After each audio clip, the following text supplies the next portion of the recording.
টেক্সটের ভিতরে যদি আপনাকে কোনো স্পেসিফিক ক্যারেক্টারটাকে রিপ্লেস করতে হয়, সেটা রিপ্লেস করতে পারবেন আপনি রিপ্লেস যে ফাংশনটা আছে ওইটা দিয়ে। ওইটা টেক্সট ক্যাটাগরির ভিতরেই এটা পাবেন, এখান থেকে পাবেন রিপ্লেস।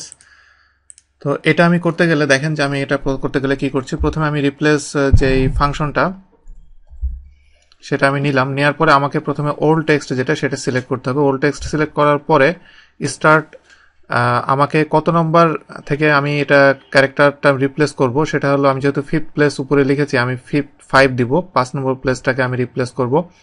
এবং এটা কত ক্যারেক্টারের হবে আমি যেটা রিপ্লেস করব সেটা আমি 1 ক্যারেক্টার দিলাম। দেওয়ার পরে এরপরে নিউ টেক্সট যেটা রিপ্লেস হচ্ছে সেটা আমি এখানে দিয়েছি যে নাথিং। যদি নাথিং হয় তাহলে এখানে এটার ভিতরে আমি কোনো কিছুই এই যে ডবল কোটেশন মার্কের ভিতরে কোনো কিছু লিখবো না, না দিয়ে আমি জাস্ট এন্টার দিব। এন্টার দিলে দেখেন এখানে কি হচ্ছে, আমি এগুলাকে সবগুলা করলে সবগুলার এই যে প্রথম যে ড্যাশ মার্ক যেটা সেটা উঠে গেল। এটা আপনি রিপ্লেসের মাধ্যমে আমি করলাম। যদি আমি রিপ্লেসের এখানে আমি যদি ওইটা না দিয়ে আমি যদি এটা দিতাম যে এটা দিয়ে আমি অ্যাকচুয়ালি আমি রিপ্লেস করতে চাই, তাহলে দেখেন যে এখানে রিপ্লেসটা কিভাবে হলো। এভাবে আপনি রিপ্লেস করে দিতে পারবেন। এরপরে আরেকটা রিপ্লেস অপশন আমি আপনাদেরকে দেখাচ্ছি। রিপ্লেস করতে গেলে প্রথমে আমি ওল্ড টেক্সট নিব, টেক্সট নেওয়ার পরে এবার আমি কত নাম্বার থেকে, এখানে 8 যেহেতু আছে আমি 8 নম্বর প্লেস থেকে এটা রিপ্লেস দিব। এবং আমাকে নাম্বার অফ ক্যারেক্টার যেটা নাম্বার অফ ক্যারেক্টার 3 দিব, কারণ ইউই এখানে 3টা।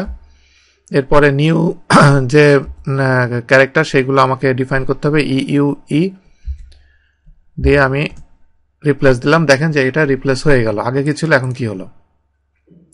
এবং এটা যদি আমি সবগুলোর জন্য করি সবগুলোর জন্য এইভাবে চেঞ্জ হয়ে যাবে। এরপরে সাবস্টিটিউট একটা ফাংশন আছে, সাবস্টিটিউট ফাংশনের ভিতরে এটা রিপ্লেসের চেয়ে একটু অ্যাডভান্স। এটা আমি যদি আমি এটার ভিতরে যে ড্যাশ অপশনগুলো দেখছেন ড্যাশগুলোকে আমি যদি আন্ডারস্কোর করে দিতে চাই, একবারে করতে চাই, সেটা সাবস্টিটিউট দিয়ে খুব সম্ভব।